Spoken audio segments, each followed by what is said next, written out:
நமஸ்காரம். பலா பிஞ்சு. பெரிய பழத்தில் இருந்து சின்னதாக வரும் பலா பிஞ்சு என்று சொல்வார்கள். அதில் பிட்லா செய்ய போகிறேன். அதற்கு ஒரு பலா பிஞ்சு கட் பண்ணி வைத்துள்ளேன்.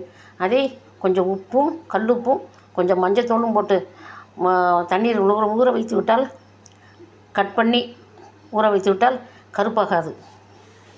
நன்றாக தோல் எடுக்க வேண்டும். ஒரு அரை இன்ச்சுக்கு தோல் போகும்.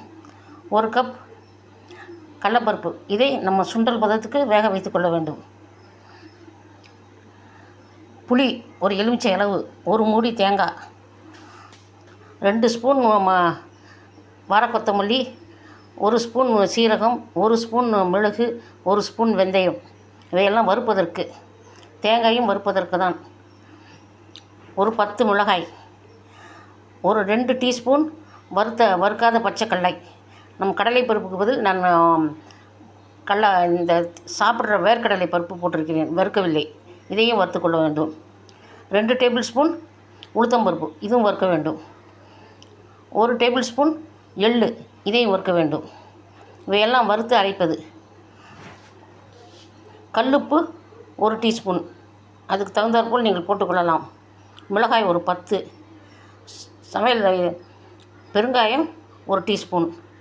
இவையெல்லாம் வறுப்பதற்கு உரிய பொருட்கள். இவற்றை வறுத்து தேங்காயும் வறுக்க வேண்டும். தேங்காய் ஒரு மூடி வைத்திருக்கிறேன். இதையும் வறுத்து ஒன்றாக அரைத்து புளி கரைத்து ஊற்றி கிட்டத்தட்ட சாம்பார் போல் தான். கடலைப்பருப்பை கிள்ளு புதமாக சுண்டலுக்கு வேக வைப்போமே, அதே போல் வேக வைத்து எல்லாவற்றையும் ஒன்றாக கலப்பது தான். இதுதான் பிட்லை. கடலைப்பருப்பு போடாமல் நம்ம தட்டைப்பயிறு போட்டுக்கொள்ளலாம். அனைத்து பொருட்களும் போட்டு நன்றாக கொதி வந்துள்ளது. கொஞ்சம் கெட்டியாகத்தான் இது இருக்கும், கிட்டத்தட்ட அவியல் போல். நான் சொல்லாது விட்டு போனது மஞ்சத்தூள், அதை போட்டுக்கொள்ளுங்கள். கருவேப்பிலை, கொத்தமல்லி. கடைசியாக நான் வெல்லம் போட்டிருக்கிறேன். வெல்லம் விருப்பப்பட்டவர்கள் போட்டுக்கொள்ளவும். தாளிக்க வேண்டியதில்லை. இதில் 4 ஸ்பூன் தேங்காய் எண்ணெய் விட்டு விடவும். ஸ்டவ் ஆஃப் செய்து விட்டேன். 4 ஸ்பூன் தேங்காய் எண்ணெய் விட்டு விட்டேன். சுவையான பலா பிஞ்சு பிட்லை தயார். கொஞ்சம் கெட்டியாகத்தான் இது இருக்க வேண்டும்.